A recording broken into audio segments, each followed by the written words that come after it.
Sredinom svibnja ove godine obilježena je prva godišnjica otvorenja galerije Čular u Konjšćini, prvog umjetničkog stalnog postava u ovoj maloj, pitomoj zagorskoj sredini.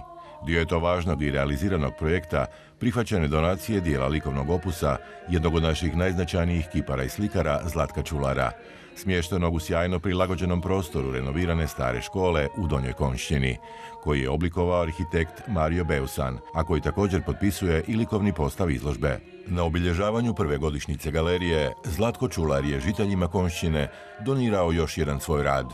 Brončanu skulpturu pape Ivana Pavla II, čiji je veliki kip još prije više od 10 godina postavljen u Mariji Bistrici, a koji mještani iz milja zovu i Papa Bistrički ili Papa Zagorski. I sada je on tu, na radost brojnih posjetitelja, našao svoje stalno mjesto u umjetničkom blagu Zlatka Čulara. Iskoristili smo ovu prigodu i razgovarali s glavnim protagonistima realizacije ovoga značajnog kulturološkog projekta za ovaj dio Hrvatske. Moram reći da ova godina dana prvenstveno je prebrzo protekla. Znači, ovih 365 dana je prošlo skoro ko jedan dan. Još jučer se sjećamo kako smo krenuli u rekonstrukciju ovog objekta. Sa izuzetnim zadovoljstvom moram konstatirati da je i građanstvo prihvatilo savršeno ovu galeriju, da imamo sve više i više upita raznih skupina, ali i naših domaćih posjetitelja. Osobito mi je zadovoljstvo to što naši učenici osnovne i srednje škole posjećuju ovu galeriju, što možemo i zahvaliti gospodinu Čularu, ali i Ministarstvu kulture što su nam omogućili ovakav postav, što su nam omogućili da ovu staru školu pretvorimo u ovu izuzetnu zbirku i nadam se da će u buduće biti tako. Dapače, spremamo i projekat malo šire, gledajući uređenje starog grada, gdje se ova galerija savršeno uklapa i vjerujemo da će to biti jedan od glavnih sadržaja tog budućeg projekta. Već na otvorenju samog godinu dana bilo je nešto što se još nisam uživio u to stanje, da je to sada moja galerija koja su stalna postava cijeli život. To su danas rijetkosti, godinu dana je prošlo pa mi je sve bliže, sve sam više u tome da je ovo sad galerija koja ima svoju dušu, ima svoje posjetioce, ima svoj karakter, ima opus koji je tu bio recimo već od ranije postavljen da bude sakralnog dijela u ovom prostoru, jer je puno sam išao na te pasionske baštine, razne izložbe, a drugi dio je one običajne koji su bili na tim radnjim izložbama i recimo retrospektivama. Ali evo godine dana, hvala Bogu, donio sam tortu, stavit ćemo jednu svijeću, godinu dana. A kad budemo rođendan, nećemo moći toliko kupiti svijeće. Meni je drago da to sada funkcionira, da ima i posjetu dnevnu, dolaze puno ljudi i dolaze iz grada, dolaze iz Marije Bistrice i inače. Zlatko Čular, rođen u Dubrovniku, diplomirao je kiparstvo na Akademiji likovnih umjetnosti u Zagrebu, nakon čega je pohađao majstorsku radionicu Antuna Augustinčića. U njegovom radu usko su povezani kiparstvo i slikarstvo, a središte njegova djela čini ljudski lik. Zaokupljen je temom ljudske patnje, smrti i prolaznosti. Radi u bronci, gipsu, terakoti, emajlu, a slika na platnu i drvu. O njegovom velikom i raznovrsnom likovnom opusu pisala su ponajbolja imena naše likovne kritike. I svaki put kada se suočimo sa njegovim slikama ili skulpturama, nadahnutima biblijskim, a pogotovo novozavjetnim motivima, prisjetimo se bitne teškoće predstavljanja, prikazivanja, uobličavanja nečega što nužno izmiče našem vidu i shvaćanju, što svakako nadmašuje naše iskustvo. Upravo je Kristova patnja jedan od mogućih primjera pomirenja nepomirljivih krajnosti, odnosno predstavljanje božanske parabole kroz čovjekovu participaciju.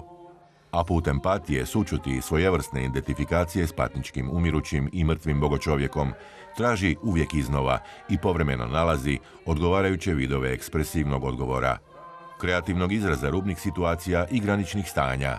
Taoci, logoraši, stradanja, slike poniženja ljudskosti, tragičnost ljudske egzistencije, osjećaj poražavajuće samoće čovjeka. Samo je škur i ornat Čularovih opusa, kako piše naš poznati likovni kritičar Ive Šimat-Banov. Sva pitanja i svi odgovori mogu se pronaći u kori i u tijelu njegova kipa. Stvoriti formu i s njom i kroz nju problematizirati ljudsku sudbinu za Zlatka Čulara znači čvrsti oblik. Stvoriti je zgroviti, čvrsti oblik, utisnut u svoja vlastita njedra i bolni grč sačuvati u tijelu kipa. Ima koliko teme bile bolne i tragične, Čular ne oblikuje afekte i ne paradira stavovima. Čular je konstruktor bolnih stanja, s rukama u mekoj materiji u kojoj mijesi i raspliće oblike, kako bi rekli nešto o čovjekovoj tjeskobi. Najbolnije slike bit će izrečene čvrsto, kao konstatacija. To je razgovor s materijom i u njemu, ali to je i mago vlastite energije i misli.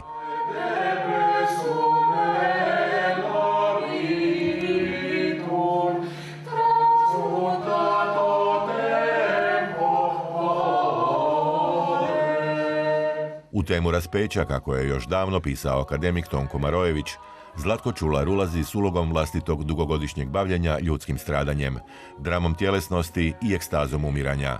Odlučivši se predstaviti raspetog Krista u bjelini, čistoći, izdvojenosti sadre ili gipsa, samim time je liku dao svojstva što ga izdižu iz običnosti i narativnosti. Daleko od naglašene voluminoznosti ili opisnosti korpusa, Zlatko Čular u svojoj pasionskoj prezentaciji nikako ne teži imitaciji već sugestiji. A to je svakako primjerenije motivu koji više od osnovnog događajnoga ima dublje, preneseno i teško dohvatno značenje.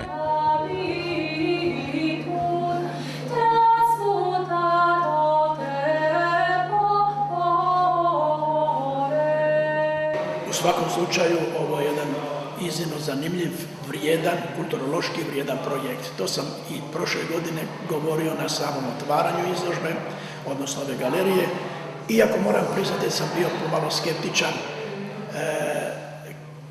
kad je u pitanju izbor radova, ovaj izbor i ovakav izbor kakav je napravio Zlatko Čular, a to je zapravo glavnina njegovoga opusa ovdje. Pa sam bio donekle skeptičan s obzirom da se radi o maloj sredini, a vrlo vrijedno umjetničko blago, njegov opus koji se ovdje izlaže, mi se u jednom trenu činio pretjeranim i možda prevažnim. Sada nakon godinu dana, nakon svega ovoga što se događalo s ovim prostorom i oko ove galerije, čini mi se koliko imam informacije, to je doista dobro zaživjelo sa sredinom i iz ove perspektive, kada gledam na samu prvotnu ideju, čini mi se da je to bio vrlo dobar i vrijedan potez. Naime, prije svega radi se ovdje o tome da se jedan umjetnički opus ili glavnina toga opusa dislocira izvan kulturnih središta, izvan Zagreba, izvan urbanih cjelina i u ovoj maloj sredini to znači da veliki kulturni poticaj u smislu razvoja kulture, ali u smislu te disperzije kulture kad su u pitanju velika središta, odnosno male sredine kao što je Konjšćina. I u tom smislu vrijedim ovaj projekt, vidim i po reakcijama ljudi koje sam zatekao ovih dana i danas ovdje i doista mislim da je to bio pravi pogodak da opus Zlatka Čulara ne ostane u ateljeu nezbrinut. On je sada zbrinut, on je u galeriji ovdje u Konjšćini, galeriji Zlatko Čular i to je pravi pogodak, odnosno prava investicija, bi rekao. Zlatko Čular do sada je priredio preko 100 samostalnih i skupnih izložaba u zemlji i inozemstvu, a za svoj likovni rad u humanitarne i dobrotvorne svrhe primio je preko 70 priznanja. Odlikovan je odličjem Reda Danice Hrvatske te medaljom Mare Nostrum Croaticum. Autor je brojnih spomeničkih rješenja u javnom prostoru diljem naše domovine. Živi i radi u Zagrebu, a njegov kist i dlijeto i dalje ne miruju. Ja i dalje radim, hvala Bogu, sad sam napravio 4 velike skulpture za trinale. Kažu, dok ćeš raditi? Dok sam živ, mogu raditi. Dok se radi, dok sam živ. Brojne Čularove skulpture, crteži i slike nastavljaju svoj vječni život u pitomoj Konjšćini. Zato svaki posjet ovom dijelu Hrvatske treba iskoristiti i za posjet ovoj galeriji, te istinski uživati u koncentratu iznimnog stvaralaštva barda hrvatske likovne scene, akademskog kipara i slikara Zlatka Čulara.